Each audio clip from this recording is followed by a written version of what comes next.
Luc, chapitre 22. La fête des pains sans levain, appelée la Pâque, approchait. Les principaux sacrificateurs et les scribes cherchaient les moyens de faire mourir Jésus, car ils craignaient le peuple. Or, Satan entra dans Judas, surnommé Iscariote, qui était du nombre des 12.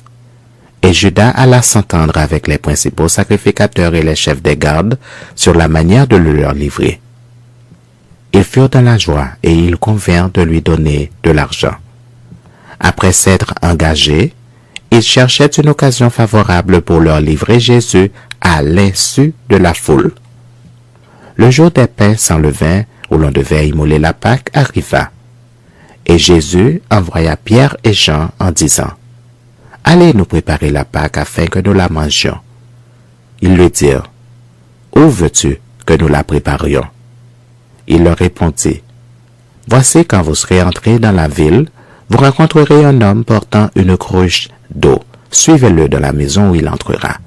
Et vous direz au maître de la maison, « Le maître te dit, où est le lieu où je mangerai la Pâque avec mes disciples? » Et il vous montrera une grande chambre haute, meublée.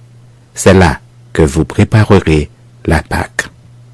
Ils partirent et trouvèrent les choses comme il le leur avait dit, et ils préparèrent la Pâque. L'heure étant venue, il se mit à table, et les apôtres avec lui. Il leur dit, « J'ai désiré vivement manger cette Pâque avec vous avant de souffrir, car je vous le dis, je ne la mangerai plus jusqu'à ce qu'elle soit accomplie dans le royaume de Dieu. » Et, ayant pris une coupe et rendu grâce, il dit, « Prenez cette coupe et distribuez-la entre vous. Car je vous le dis, je ne boirai plus désormais du fruit de la vigne, jusqu'à ce que le royaume de Dieu soit venu. » Ensuite, il prit du pain, et après avoir rendu grâce, il le rompit et le leur donna en disant, « Ceci est mon corps qui est donné pour vous. Faites ceci en mémoire de moi. » Il prit de même la coupe après le souper, et la leur donna en disant, « Cette coupe est la nouvelle alliance en mon sang qui est répandue pour vous. Cependant, voici, la main de celui qui me livre est avec moi à cette table. Le Fils de l'homme s'en va selon ce qui est déterminé. Mais malheur à l'homme par qui il est livré. » Et ils commencèrent à se demander les uns aux autres, qui était celui d'entre eux qui ferait cela? Il se leva aussi parmi les apôtres une contestation. Lequel d'entre eux devrait être estimé le plus grand? Jésus leur dit, « Les rois des nations les maîtrisent, et ceux qui les dominent sont appelés bienfaiteurs.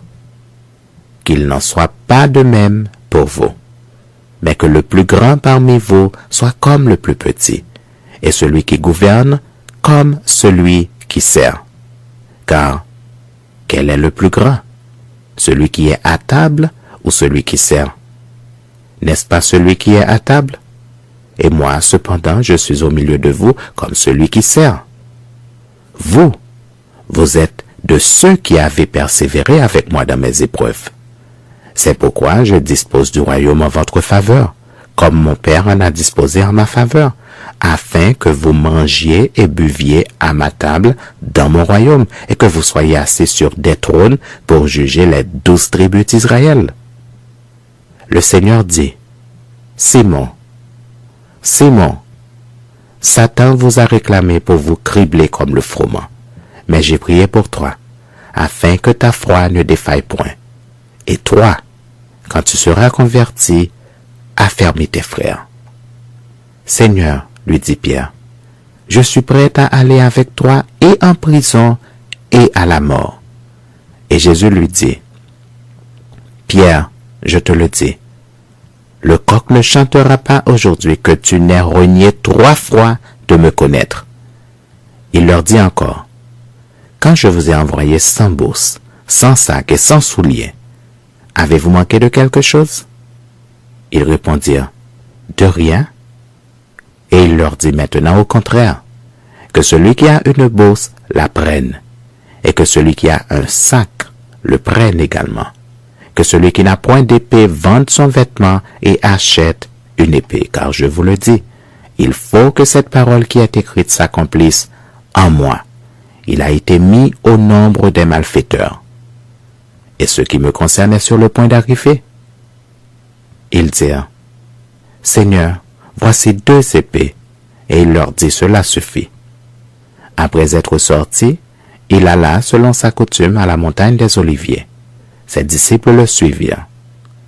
Lorsqu'il fut arrivé dans ce lieu, il leur dit, « Priez, afin que vous ne tombiez pas en tentation. » Puis il s'éloigna d'eux à la distance d'environ 1 jet de pierre, et s'étant mis à genoux, il pria, disant, « Père, si tu voulais éloigner de moi cette coupe, toutefois, que ma volonté ne se fasse pas, mais la tienne. » Alors un ange lui apparut du ciel pour le fortifier. Étant en agonie, il priait plus instamment, et sa sueur devint comme des grumeaux de sang qui tombaient à terre. Après avoir prié, il se leva et vint vers les disciples qu'il trouva endormis de tristesse, et il leur dit, « Pourquoi dormez-vous? Levez-vous et priez, afin que vous ne tombiez pas en tentation. » Comme il parlait encore, voici, une foule arriva, et celui qui s'appelait Judas, l'un des 12, marchait devant elle. Il s'approcha de Jésus pour le baiser.